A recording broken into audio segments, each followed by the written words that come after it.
In this video, we're going to talk about the Paycheck Protection Program.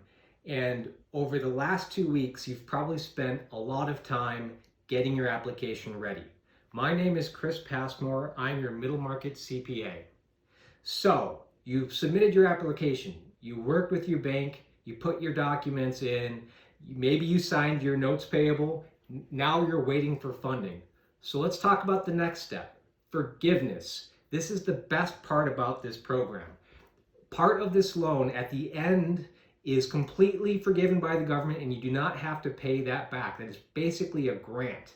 So let's talk about how this process will work.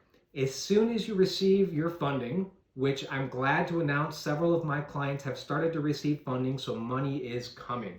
So you get your money. There is an 8-week clock that starts when you get your funding. That is your eligible period for forgiveness. This is the period of time that you have to incur and spend the money in order to apply for that forgiveness. The loan amount, let's think about this. When you applied, what all was eligible to come up with your loan amount? It was payroll, group health insurance, 401k match, rent, utilities, interest payments on mortgage, or debt.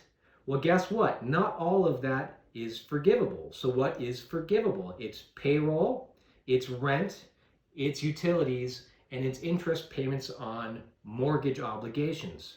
So that excludes group health insurance, it excludes 401k, and also interest on traditional debt obligations that are not a mortgage. So when you get your money, you need to start tabulating those eligible items.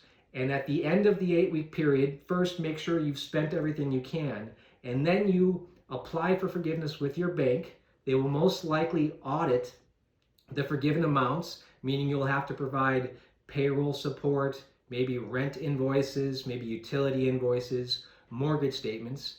They will verify that what you've asked for in forgiveness is accurate, and then that amount will be written off. That is the best part. That is your grant. Anything that is not forgiven then turns into a loan. You have a 2-year period to pay back that loan, very low interest. So then you will pay that over the next 2 years.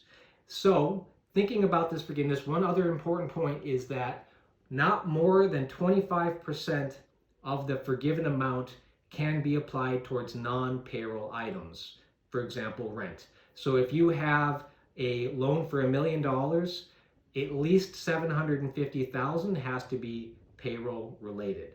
So think about when you get your money, start the plan, track what you've spent, get ready for the audit, and if all goes well, at the end, the entire amount will be written off. I have included some additional information in the comment section below, a great FAQ I found that will walk through some details for you, plus my contact information is below. I'd be happy to help with anything as you go through this process.